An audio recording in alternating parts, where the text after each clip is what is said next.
तो बहुत बहुत स्वागत है आप सभी का इस छोटे से एक प्यारे से मैसेज भरे वीडियो में। और मैं आप सभी का बहुत बहुत स्वागत करता हूं और आभार भी प्रकट करता हूं आप सभी का कि आप सभी अपने अपने विचार साझा करते हैं, मेरे विचारों को सुनते हैं, अपनी बात लिखते हैं कमेंट सेक्शन में। मुझे आप सभी की बात मिलती है।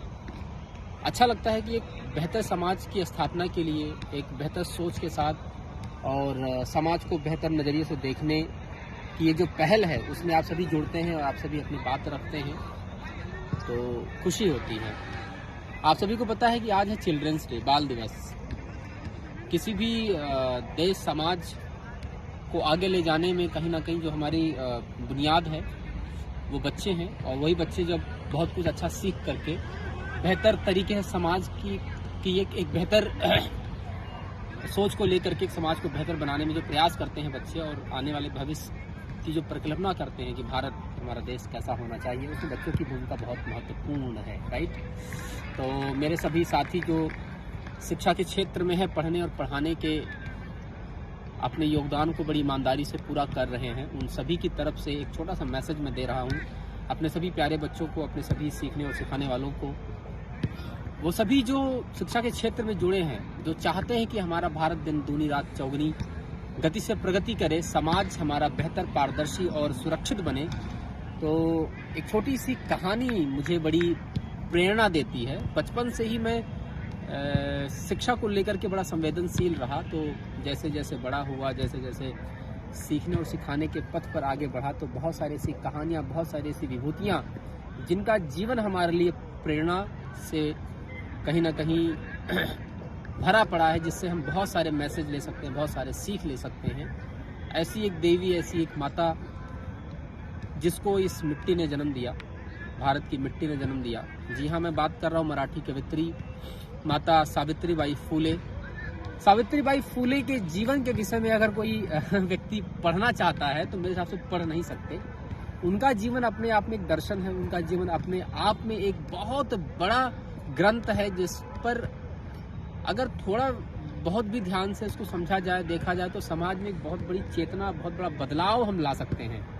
जी हाँ, मैं बात कर रहा हूँ ऐसी शख्सियत की जिन्होंने भारत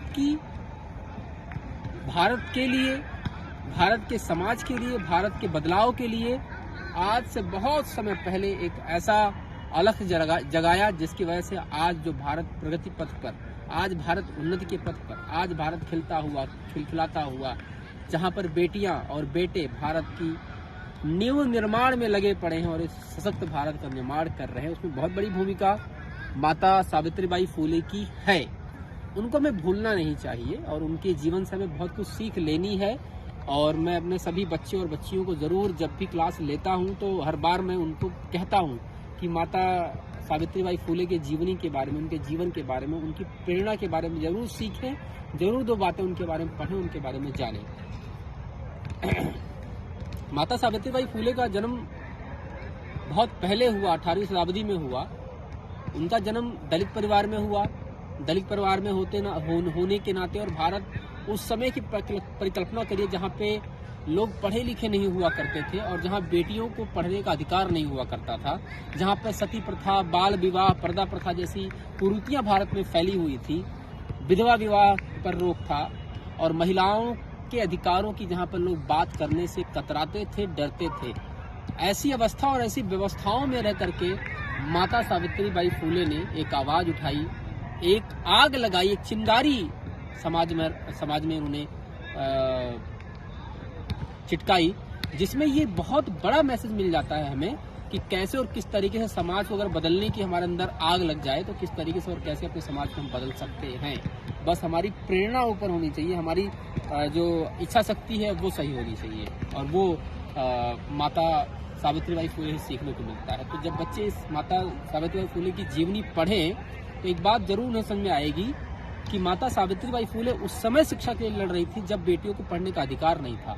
माता सावित्रीबाई फूले जब पढ़ने के लिए अपनी बात रख रही थी परिवार के सामने, तो परिवार उनका विरोध कर रहा था, समाज उनका विरोध कर रहा था। यहाँ तक कि जब वो पढ़ने जाती थी तो उनके ऊपर अंडे फेंके जाते थे, उनके ऊपर गोबर फेंके जाते थे, कीचड़ फेंके जाते ताकि वो पढ़ने न जा पाए। ऐसी स्थिति में सोचिए, उस समय माता सावित्रीबाई फूले का 9 वर्ष की आयु में ज्योतिराव गोविंदराव फूले जी से शादी कर दी जाती है, सोचिए।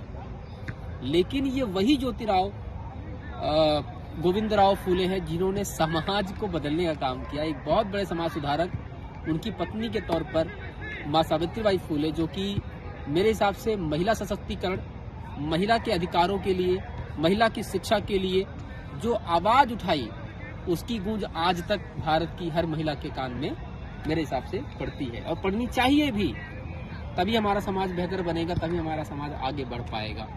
तो सावित्रीबाई फूले ने, सावित्री फूले को हम सिंपल इस एक सिंपल शब्दों में अगर कहें तो भारत की पहली महिला शिक्षिका के तौर पर हम जानते हैं। जी हाँ, भारत की पहली महिला शिक्षिका जिन्होंने महिलाओं के लिए स्कूल की स्थापना की, बच्चियों के लिए स्कूल की स्थापना की, यहाँ तक कि उन्होंने किसानों की पढ़ाई के लिए स्कूल की स्थापना की।